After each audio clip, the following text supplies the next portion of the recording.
You answer the phone, and it's your grandson's voice crying and saying, "Grandma, I'm in jail. Please don't tell my parents, but I need bail money. Send me cash or gift cards right now." It's not your grandson. It's a scam, and the DOJ just busted a ring that was using this exact same tactic. I've seen it all. For nearly 25 years, I worked at the DOJ, where I investigated some of the largest antitrust cases in the country. Now in retirement, I'm working for you. Welcome to the Antitrust Insider. Grandparent scams can trigger sheer panic and that primal urge to protect your family. That's exactly what a sophisticated network of scumbag scammers counted on. And for over 400 seniors across America, that moment was the beginning of a nightmare that cost them everything from their life savings to their sense of security. But in August of 2025, the tables turned. In a massive nationwide coordinated strike, the U.S. Department of Justice and the U.S. Postal Inspection Service slammed the door on this operation. There were 88 arrests covering 11 federal districts and with over $4 million stolen.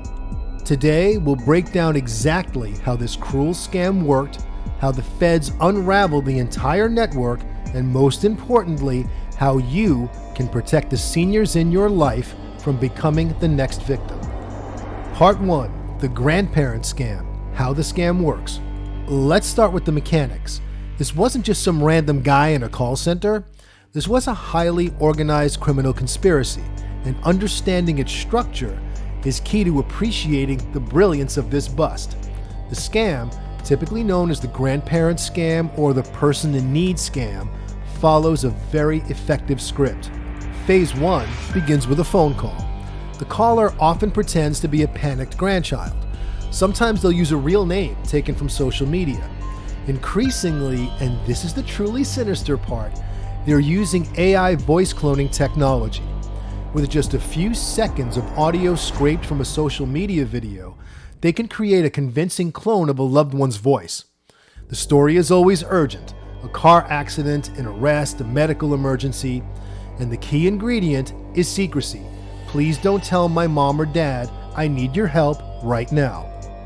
In phase 2, the victim is now terrified and is given instructions. This is the first key detail that helped get this ring busted. They didn't ask for wire transfers to a foreign country. They instructed the victims to go to a local post office and send cash through the U.S. mail via priority mail or express mail packages. They were often told to hide the money inside a magazine or a book as a crude but effective attempt at disguise. These packages weren't addressed to some P.O. box in another country. They were sent to addresses right here in the United States. This is where the mail fraud component comes in. Phase 3, and this is a critical piece, those addresses belong to what are known as money mules. These individuals were the domestic linchpin of the entire operation. They'd be told to receive packages, open them, take out the contents, which was thousands of dollars in cash, and then send the majority of that money to the scam's organizers. This was a massive money laundering machine. Part 2, the takedown, how the feds did it. The U.S. Postal Inspection Service has one job: protect the mail. When they started noticing a pattern of express mail packages filled with cheap magazines and books being sent to certain addresses, followed immediately by wire transfers of large sums of money, their alarms went off. Red alert. What followed became a massive investigation with over 270 interviews, 37 executed search warrants, and eventually cooperation with federal prosecutors in Massachusetts. Their trail of evidence pointed not just across state lines, but all the way to the Dominican Republic. Investigators identified Chaman Silverio Balbuena, nicknamed Chami, a 31-year-old Dominican man living in Missouri, as one of the key runners.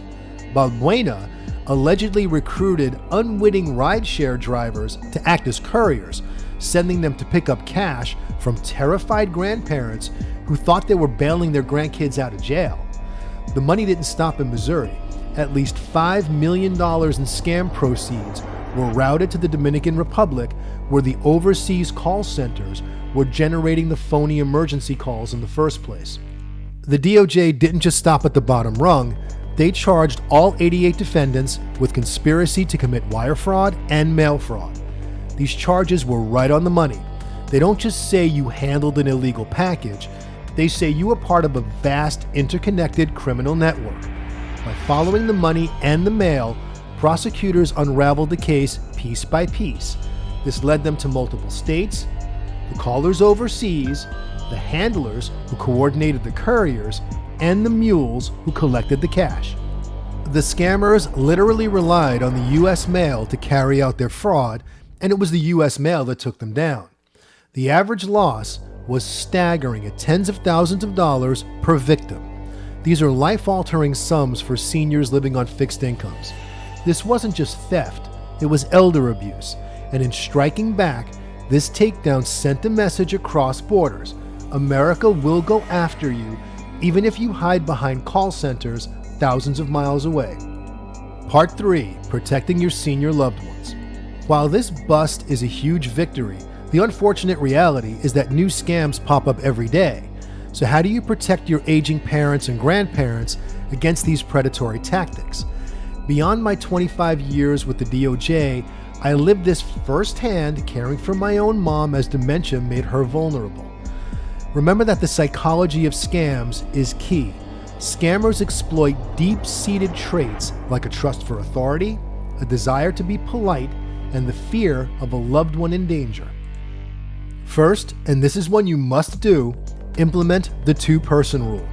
Make an explicit agreement with your loved one that there will be no sending money, no giving out personal information, and no making financial decisions of any kind based on an unsolicited phone call, email, or visitor without first checking with a trusted family member or friend. Period. Explain to them that scammers will ask for secrecy. Tell them, if someone says not to tell me, that's your biggest red flag. That's concrete proof it's a scam. Hang up and call me immediately. Second, attack the problem at the source, the phone. Over 80% of these scams start with a call. Enable silence unknown callers on their iPhone or use a call blocking app like Nomorobo. If the caller isn't in their contact list, the phone doesn't even ring. It goes straight to voicemail. Legitimate callers will leave a message. Third, inoculate them against the most common scams. Drill this into their heads. No government agency, not the IRS, not Medicare, not the FBI, will ever call you demanding immediate payment. And they will absolutely never, ever demand payment in gift cards, wire transfers, or cryptocurrency. If anyone says those words, it's a scam. The same goes for tech support calls from Microsoft or Apple. Companies just don't work that way. I've compiled everything I learned from my DOJ career and caring for my mom into a comprehensive book called Fraud Fighter. It goes into far greater detail on these steps and creating a scam-proof environment. Also, I have a digital download that you can download right now called Elder Fraud Prevention: 10 Ways to Protect Your Parent from Senior Scams. These are essential resources. Links to both in the description below. The Grandparent scam bust proves two things. First, that these criminals are organized, evil, and devastatingly effective. But second, and more importantly, it proves that law enforcement is adapting. They are targeting the entire network, following the money trail, and delivering justice.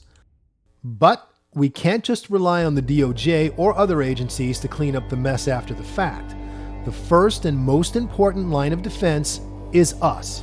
It's having those conversations before the scammer calls and putting those barriers in place. It's empowering our senior loved ones with knowledge and a plan. How do you feel about the grandparent scam takedown or elder fraud? Comment below. If you found this video helpful and informative, please hit that subscribe button, like, and comment. Until next time, stay vigilant, stay honest, and come back for more Antitrust Insider.